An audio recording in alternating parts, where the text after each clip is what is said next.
하나님의 말씀 봅니다. 하나님의 말씀은 고린도전서 제3장 우리 한 절 말씀인 거로 우리가 한 목소리로 말씀을 같이 봉독하겠습니다. 고린도전서 3장 제9절에 있는 말씀입니다. 우리는 하나님의 동역자들이요 너희는 하나님의 밭이요 하나님의 집이니라. 아멘. 한 번 더 기도할까요?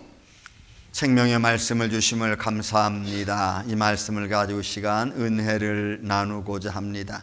종의 입술과 생각과 마음을 친히 주관하여 주옵시고 듣는 성도들의 마음과 귀 또한 열어주셔서 말씀 중에 성령님의 은혜 안에서 전하는 자도 듣는 자도 말씀의 교훈을 얻는 축복의 시간 되게 하여 주옵소서. 어둠의 세력들이 틈타지 말게 하여 주시며 말씀 중에 성령님이 우리 마음을 감동하여 주셔서 우리가 바로 말씀을 깨달아 또 믿음으로 행할 수 있는 주의 종들이 되게 하여 주옵소서. 주님만이 홀로 영광 받으시옵기를 원하옵고 예수님 이름으로 기도하옵나이다. 아멘.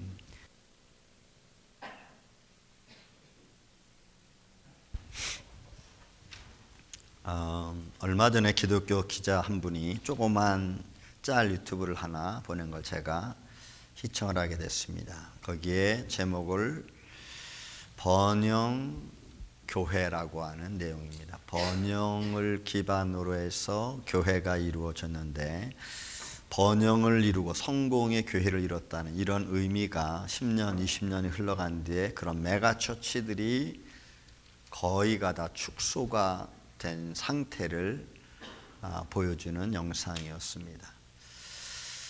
저는 그 영상을 보면서 몇 가지를 생각했습니다. 과연 이 시대에 교회가 존재할 수 있는 목적, 이유가 있다면 그것이 뭘까? 교회를 존재케 하는 것이 뭘까? 번영처치, 메가처치의 매력이 떨어지고 있다는 거죠. 콘서트 예배가 아니고 말씀 중심의 예배가 돼야 되는데 이미 말씀 중심의 예배는 점점 사라져가고 있고 매력이 없어진다는 것이 그 짤의 특징이었습니다. 그걸 보면서 과연 우리 교회는 10년, 20년 후에 존재할 수 있는 교회가 될까? 존재하려면 무엇이 중심이 되어야 되는가를 좀 생각하는 시간이 있었습니다. 여러분, 동역자라는 걸 뭘까요? 오늘 바울이 생각하는 동역자의 모습을 보면서 한번 우리에게 많은 질문을 좀 오늘도 던져보고 싶습니다. 바울이 생각하는 복음의 동역자, 그리고 과연 나는 동역자인가? 한번 생각하는 시간이 되기를 저는 바랍니다. 세 파트로 제가 나눴고 각 파트가 끝날 때마다 한 번씩 질문을 여러분들에게 던질 겁니다. 여러분들은 그 안에서 한번 우리 삶을, 우리 신앙과 믿음을 두고 과연 나는 어떤 동역자가 되고 있는가를 한번 생각하는 그런 시간이 되었으면 합니다. 고린도 교회는 문제가 많은 교회 중에 하나였습니다. 1장에 보면, 고린도서 1장에 보면 하나님이 그 교회에 지혜와 성령의 충만함을 많이 준 교회가 고린도 교회입니다. 바울이 1년 반 동안 그 교회에 거하면서 많은 사람들을 가르쳤고 로마서가 기록된 장소가 고린도 장소입니다. 그런데 고린도 교회에서는 첫 번째 1장부터 들어서면서 문제가 심각하게 나타납니다. 그 문제가 파벌 문제입니다. 파벌 문제. 성경은 이렇게 기록합니다. 1장 12절에 보니까 너희가 각각 이르되 나는 바울에게, 나는 아볼로에게, 나는 게바에게, 나는 그리스도에게 속한 자라는 것이죠. 여러분, 게바와 바울과 아볼로와 그리스도는 뭐가 다른 겁니까? 여러분, 우리가 신앙생활하면서 뭐가 다른 거죠? 뭐가 달라서 파벌이 생기는 거죠? 뭐가 달라서 당이 생기는 거죠? 고린도 교회는 이런 문제가 생겼습니다.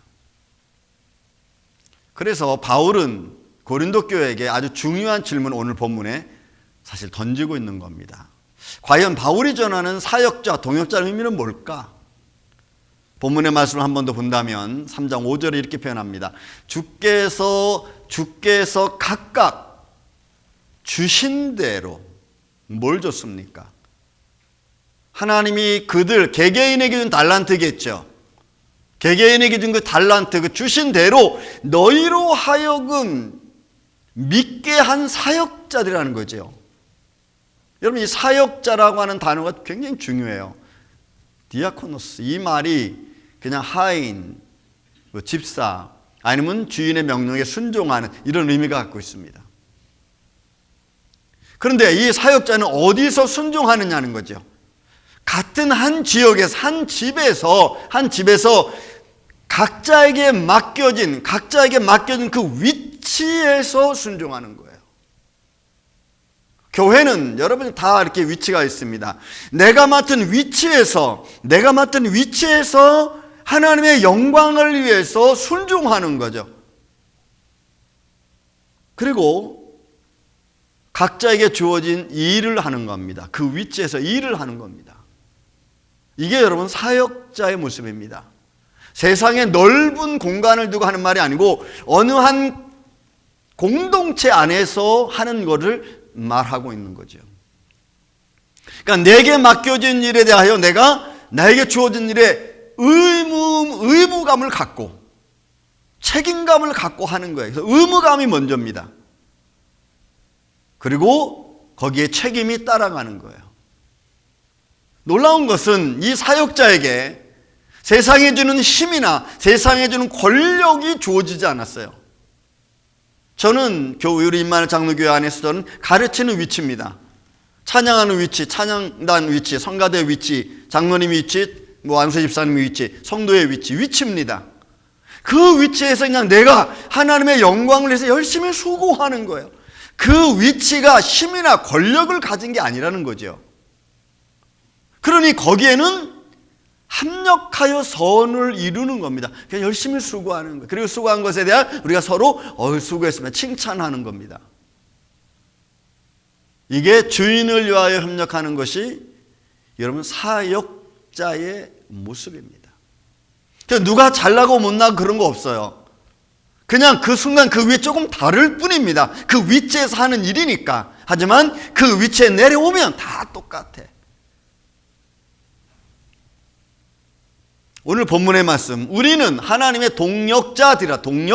이 동역자라고 하는 시네르코스라고 하는 이 단어도 같은 의미예요. 함께 이르다. 쉰이라고 하는 것은 뭐뭐 함께 이런 의미거든요. 그 동료라는 의미가 있어요. 그냥 같은 영역에서 같은 공간 안에서 각자 위치에서 수고하는 자들을 말하는 거야. 이게 동역자입니다. 그냥 교회 안에서는 그렇게 수고하는 사람들이 명예롭고 아름다운 겁니다. 어느 위치에서 무엇을 하든 여러분 그거는 상관없어요. 아름답고 영광스럽고 명예로운 거예요. 어느 건 좀 추하고 어느 건 좀 낮고 이러면 그런 거 없어요.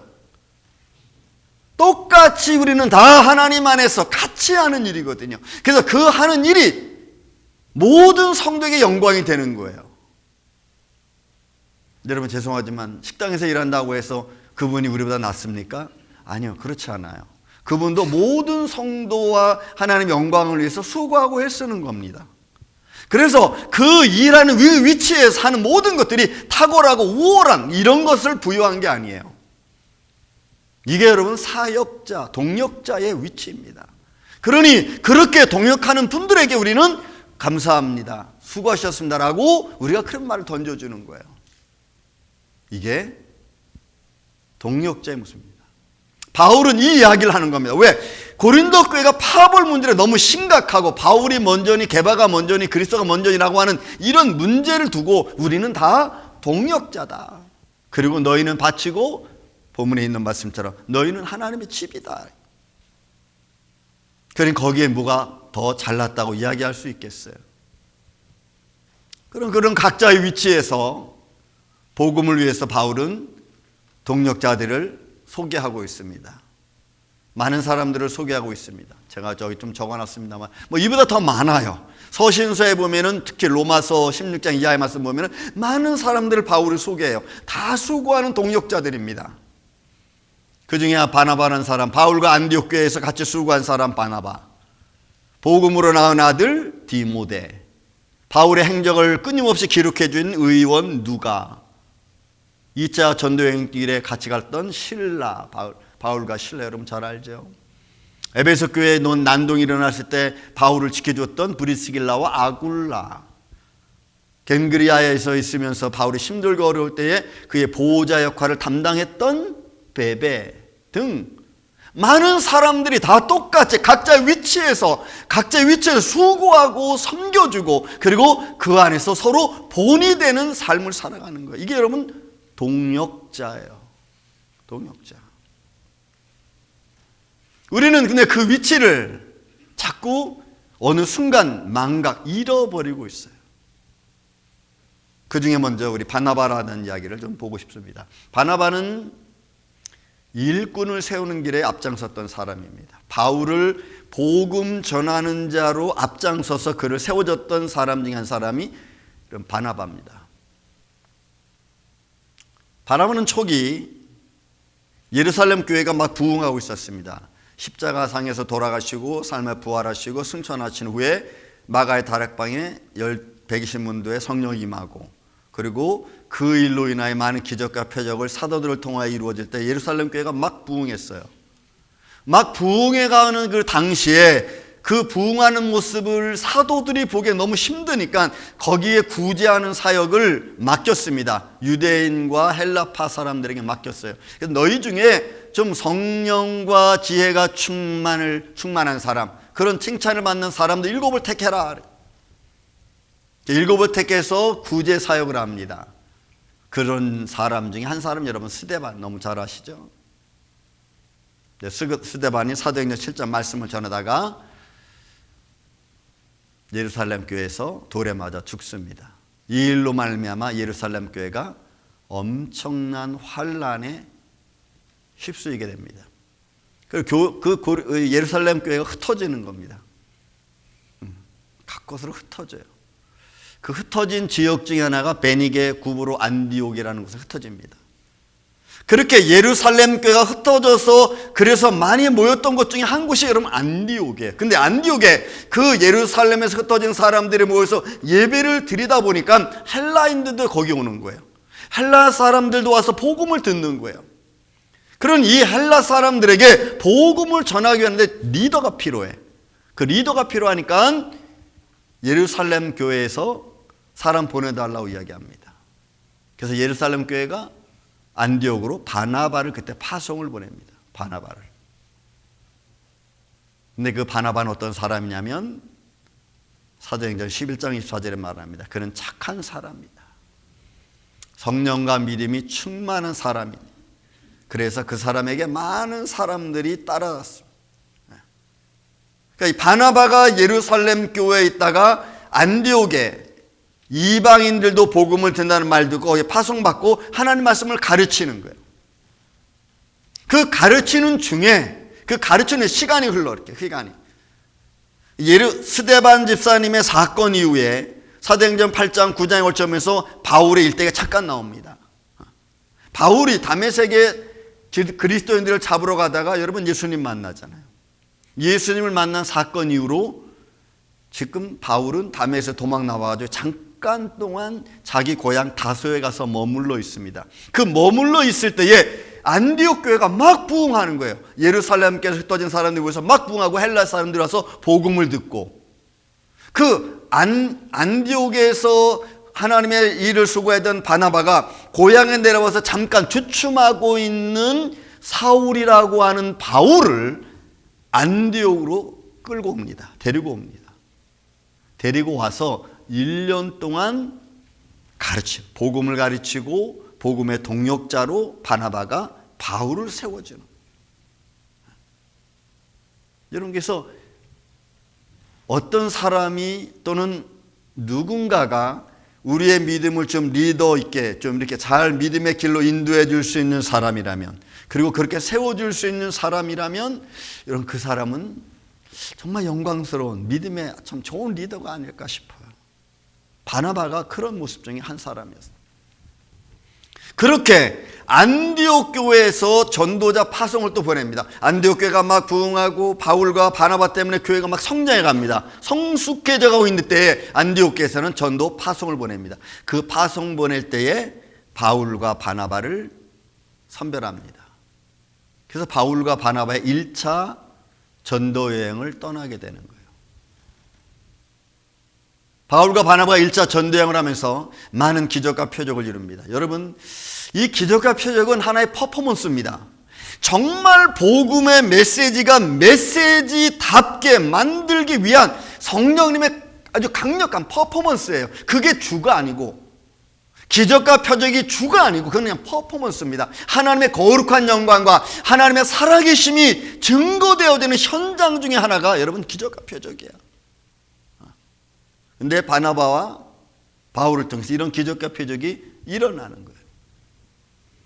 그리고 1차 전도여행 마지막 바지에 이르는 루스드라에 이르게 됩니다. 루스드라에 이르러서 거기서 또 병자가 기적과 표적을 일어나요. 거기서 그 지방에 있던 루스드라 지방에 있던 많은 사람들이 바울과 바나바로 깜짝 놀래요.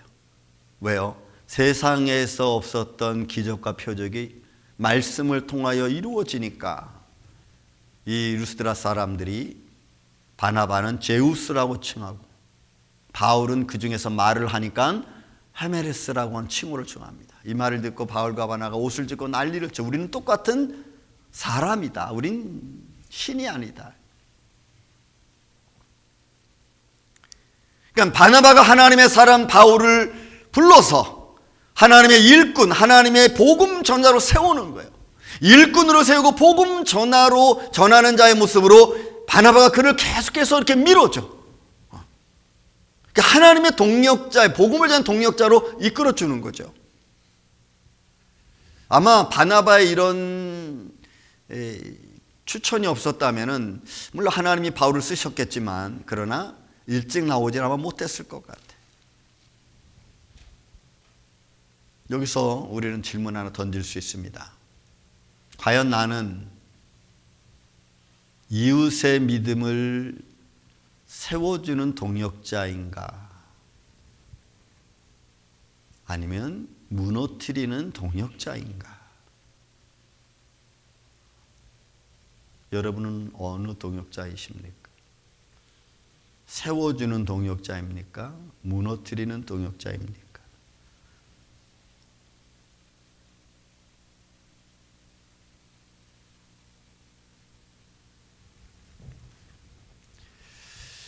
두 번째 볼 수 있는 사람은 브리스길라와 아굴라입니다.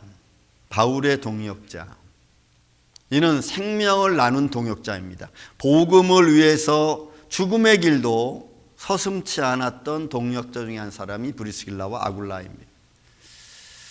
바울은 복음을 전하다가 고린도 지역에서 한 1년 6개월 정도 머물게 됩니다. 근데 그 당시에는 바울이 아주 힘든 시기였습니다. 왜 힘들었냐면 바울은 고린도 교회에서 사도라는 칭호를 유일하게 받게 됩니다. 인정받게 되죠.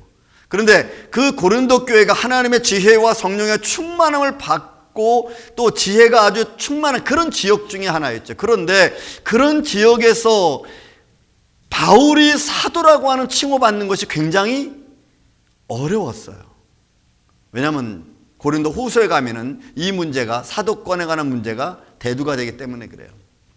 하지만 그런 중에도 바울은 고린도 쪽에서 로마를 향한 로마서를 기록을 하고 베베를 통해서 그걸 전달하는 과정을 거칩니다. 그런데 그렇게 있으면서 고린도 지역에 아직 인정받지 못했지. 그리고 안디옥 교회에서 보내는 후원금, 지금으로 보는 선교금, 그것도 받지 못할 때예요. 그러니까 고린도 지역에서 힘들고 안디옥 교회로부터 후원도 받지 못하니까 너무 어렵고 힘든 상황이에요. 그러는 중에 바울은 한 사람을 만납니다. 왜냐하면 그의 직업이 있죠. 천막을 만들고, 우리가 너무나 잘 아는 천막을 만드는, 텐트 만드는 직업을 갖고 있는 바울이 나가서 우리가 말하면 일을 구하러 갔겠죠. 그 일을 구하러 갔던 거기서 브리스길라와 아굴라라는 사람을 만나게 됩니다. 이 브리스길라와 아굴라고 하는 사람은 고린도 쪽에서 처음 만났어요. 왜냐하면 이 브리스길라 아굴라는 로마의 황제 글라디우스 때에 유대인 추방령이 내려집니다. 유대인 추방령이 내려졌을 때 쫓겨나온 사람이거든. 그런데 이 브리스길라 아굴라와 함께 여러분 고린도 교회를 개척하는 사람으로 등극을 해요. 이 일을 같이 하면서 같이 도우면서 하나님의 교회를 만들어가는 거예요. 동시에 이 바울과 브리스길라와 아굴라 이 부부는 바울을 만나서 믿음이 점점 더 성숙해져 갑니다. 여러분들의 믿음은 얼마큼 성숙해져 가고 있습니까? 여러분, 우리가 신앙생활하면서 믿음을 성숙해 한다는 것은 참 어려워요. 그런데 브리스길라 아굴라는 바울과 함께 믿음을 성숙해 가요. 그 성숙했다는 이야기가 이런 사도행전 18장에 잠깐 등장합니다. 요한의 세례만 알고 있던 아볼로. 그러니까 루스드레아 지역에서 아볼로라는 사람이 있었는데 그 아볼로는 하나님의 말씀과 율법에 아주 능한 사람이었습니다. 근데 그 능한 사람이었지만 성령 세례는 모르고 요한의 세례만 세례 요한의 세례만 아는 거예요. 그래서 브리스길라와 아굴라가 아볼로를 데려다가 하나님의 도를 가르쳐서 그로 하여금 성숙하게 만든, 그래서 성령의 세례를 알게 만드는 거예요. 그러니까 브리스길라와 아굴라는 하나님의 일을 같이 동행했던 사람 중에 한 사람입니다. 그리고 거기서 어디로 가냐면 에베소로 갑니다. 사도행전 18장에 보면 에베소 지역으로 가요. 브리스길라와 아굴라가 바울과 함께 에베소로 들어갑니다. 근데 에베소에는 그 당시에 여러분 그 지역이 에베소 지역이 로마 당시에는 굉장히 중요한 요충지였습니다. 그래서 그 요충지였던 에베소에게 황제 숭배 사상이라고 하는 그 명령을 황제가 직접 내려요. 그 에베소 지역에. 그래서 에베소 지역에는 우상 숭배가 굉장히 강했습니다. 그것도 황제 숭배 사상이. 그 다음에 그 지역적인 우상이 있었습니다. 데메드리오. 그 다음에 소동이 일어나. 바울과 바나바가 복음을 전하고 그럼으로 해서 소동이 일어나요. 그게 여러분 사도행전 18장에 기록되어 있어요. 그 소동이 일어날 때에 많은 사람들이 원형장에 끌려가요. 믿음의 산에 끌려가니까 거기에 바울도 가려고 할 때 이 브리스길라와 아굴라가 딱 막아. 아닙니다. 지금 가면 안 됩니다. 우리가 이거를 처리할 테니 당신은 빨리 여기서 다른 데로 가서 복음 전할 준비를 하세요. 이렇게 한 것이 여러분 이 사건이에요. 브리스길라와 아굴라는 복음을 같이 전하는 바울을 그래도 바울의 일선상에서 전할 수 있도록 막아준. 후에 로마서 16장에 바울이 이렇게 고백합니다. 너희는 그리스도 안에서 나의 동역자들인 브리스길라와 아굴라를 문안하라. 그들은 내 목숨을 위하여 자기들의 목까지도 내놓았다. 이렇게 표현해요. 생명을 갖지 않은 동역자입니다. 복음의 수고를 위해서 뒤로 물러나지 않았어요. 오늘날과 같이 나에게 조금 어려운 일이 생기면은 나 그거 못합니다. 이렇게 하는 게 아니에요. 저는 지금도 가끔 제가 한국 가정동에서 목회할 때에 한 분의 이야기가 제 귀에 늘 가끔 이렇게 메아리칩니다. 그분은 아주 친교하는 일에 아주 능한 분이어서 재주가 좀 있는 것 같아서 나 예배가 끝나고 나서 사무실로 좀 이렇게 오시라고 제가 불렀습니다. 그리고 이제 교회에 가서 얘기하려고 저 집사님 사실 우리 교회에서 이러는데 갑자기 목사님 잠깐만. 네, 무슨 일입니까? 예, 뭘? 그랬더니 그분 하시는 말씀이 딱 그거예요. 목사님, 저는 여기까지만 하겠습니다. 저는 여기까지만 하겠습니다. 그 다음은 제가 말을 못했어요. 아, 네, 알겠습니다. 하고는 자리에 일어나셔서 가셨어요. 그 말이 항상 내 귀에 메아리치는 것 같아요. 여기까지만 한다는 게 무슨 의미지?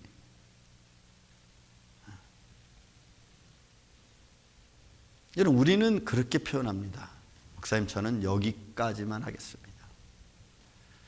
왜? 내가 힘들고 어려운 일은 안 하는 거죠. 아니, 그게 저는 좋고 나쁘다고 이런 말을 드리는 게 아니고, 우리가 언제 내가 내 일을 정할 수 있겠어요?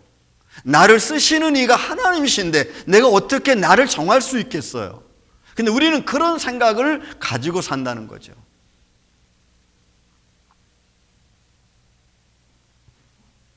질문 던집니다. 나는 수고를 아끼지 않는 동역자인가? 아니면 수고보다 쉽게 가려고 하는 동역자인가? 판은 다 깔아놓고 그 일만 가려고 하는 거예요. 내 수고는 없어. 정말 수고해야 될 일은 쓱 빠져버립니다. 여러분, 나쁘다고 하는 것보다는 하나님이 나에게 이런 일을 맡길 때 나는 어떻게 대처하는 게 옳은 거지? 우리가 정말 동역자일까요? 아니, 동역자입니까? 정말 합력하여 선을 이루는 동역자의 삶이 내 안에 있다면 우리 한번 생각해 봐야 돼요. 여러분, 제가 본문 한번 읽겠습니다. 여러분, 성경책 제가 말씀 적지 않았습니다. 성경책 보십시오. 고린도전서 3장 5절부터 제가 한번 읽겠습니다. 그런즉 아볼로는 무엇이며 바울은 무엇이냐? 그들은 주께서 각각 주신 대로 너희로 하여금 믿게 한 사역자들이니라. 나는 심었고 아볼로는 물을 주었으되 오직 하나님께서 자라나게 하셨나니 그런즉 심는 이나 물주는 이는 아무것도 아니로되 오직 자라나게 하시는 이는 하나님뿐이니라. 심는 이와 물주는 이는 한 가지이나 각각 자기가 일한 대로 자기의 상을 받으리라. 우리는 하나님의 동역자들이요 너희는 하나님의 밭이요 하나님의 집이니라. 여러분, 제가 심었습니까? 여러분들이 심었습니까? 여러분들이 물을 주었습니까? 제가 물을 주었습니까? 그럼 똑같아. 다만 그 안에서 어떻게 자라나느냐가 중요하죠. 거기에는 수고가 있어야 돼요. 수고 없는 물 주는 건 있을 수 없고, 그죠? 수고하고 심는 건 있을 수 없어요. 수고하지 않으면 안 돼요. 수고해야 돼요. 그러나 나는 어떤 동역자인가 이 말이에요. 그래서 남의 아픔을 내가 알 수 있는 거죠. 내가 수고해야 남의 아픔을 내가 알 수가 있어요. 내가 수고하지 않으면 그 아픔의 깊이가 얼마인지 몰라. 아파본 사람은 그 상대방의 아픔의 깊이를 알 수 있어요. 저는 어머니가 돌아가신 후에 어머니 잃어버린 자의 마음을 조금 알게 됐어요. 이런 깊이였구나.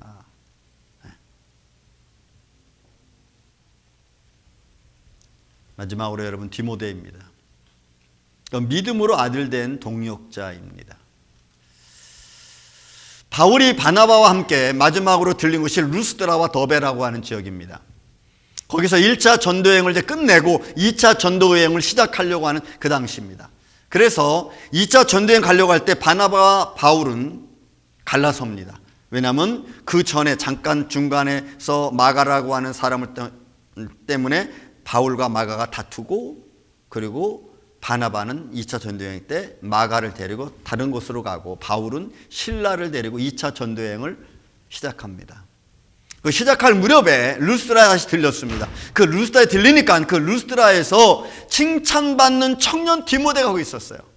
그래서 2차 전도여행 때 그와 같이 2차 전도여행 가기를 원했습니다. 그런데 문제가 하나 있어요. 그 문제가 뭐냐면 디모데는 루스드라에 있고 이고니온에 있는 형제들에게 칭찬받는 그런 사람이었습니다.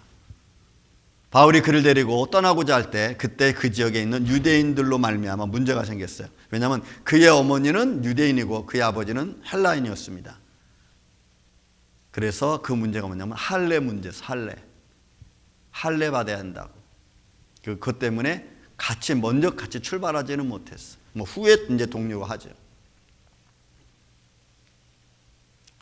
디모데는 바울이 루스드라에서 돌에 맞아서 기절해서 3일 동안 여러분 일어나지도 못했어. 그 죽은 줄로 알았어. 그리고 복음 전함에서 고통당했다는 것을 디모데는 들었습니다. 하나님의 기적과 표적이 바울을 통해서 나타났지만 바울은 엄청난 육신적 고난과 아픔을 겪었어요. 그래, 바울의 복음 사역이라고 하는 것은 결국은 목숨 걸고 가야 되는 그런 길이 복음의 길이에요. 누구보다도 디모데가 그걸 알았어요. 그러면 디모데는 그 길에 합류하면은 자기도 여러분 똑같아. 그런데 마다하지 않아. 디모데가 같이 그 복음의 길에 합류합니다. 힘든 거 압니다. 그 길을 가다가 내가 지칠 수도 있죠. 여러분, 내 믿음을 남에게 보여준다는 것은 어려운 거예요. 여러분들의 믿음을 가까이 있는 사람들에게 증거하는 것만큼 힘든 게 없어. 아예 모르는 사람이면, 어쩌다 한번 만난 사람이면 이렇게 보일 수 있어요. 그러나 매일 같이 있는 사람에게 내 믿음을 보여준다는 것은 엄청 힘들어. 왜? 사사건건 걸고 넘어질 거니까.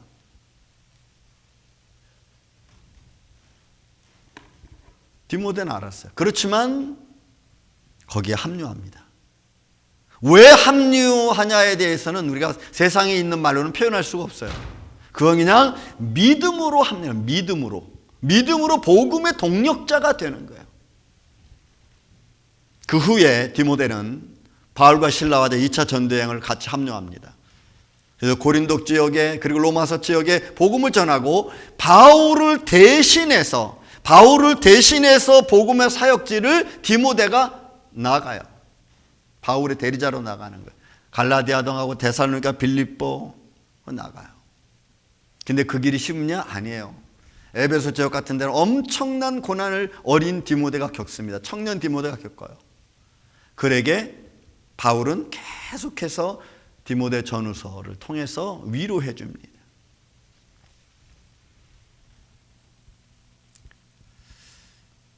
바울은 디모데를 통해서 에베소 교회에 감독으로 보내기도 합니다.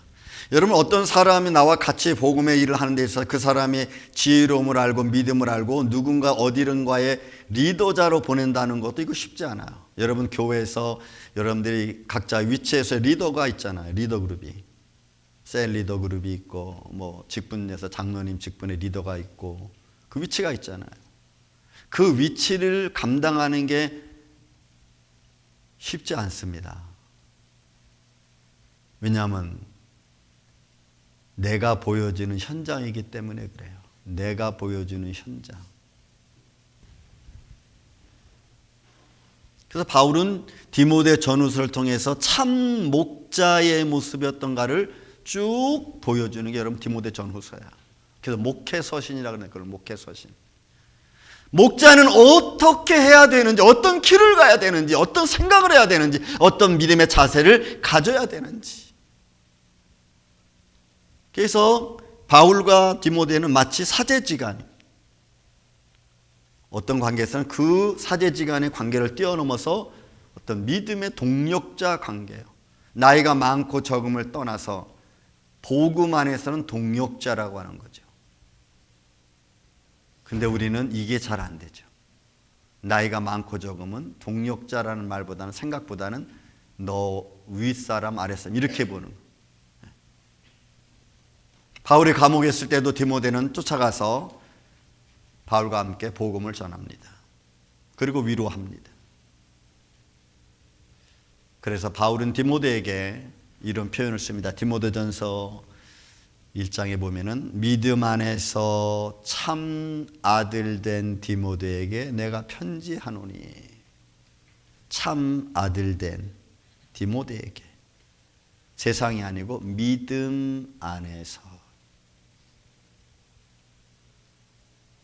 여러분, 믿음의 관계에서 맺어진 것은 세상과는 여러분 다릅니다. 세상의 이익 관계로 맺어진 것보다는 훨씬 더 어떻게 보면 정적이죠. 그리고 평준화됐습니다.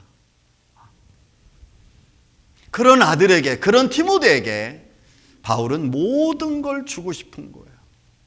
모든 걸 목자로서 나누고 싶은 거예요. 그래서 사랑하는 아들 디모데에게 자기의 간증을 드리고 하나님의 말씀의 참 길을 가르쳐주고,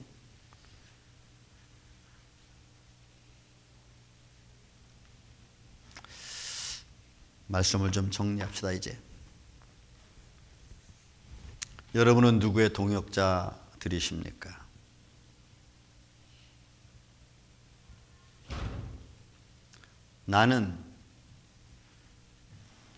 나의 동역자는 누구입니까? 저는 그래서 우리 임마누엘 교회 문턱을 넘고 들어오셔서 예배하는 모든 사람들이 귀합니다. 왜냐하면 동역자의 관계이기 때문에 그래요. 복음을 같이 나누고 복음을 같이 전하고 복음을 같이 힘써야 될 협력자이기 때문에 그러죠. 목사와 어떤 성도 이런 관계를 좀 뛰어넘어서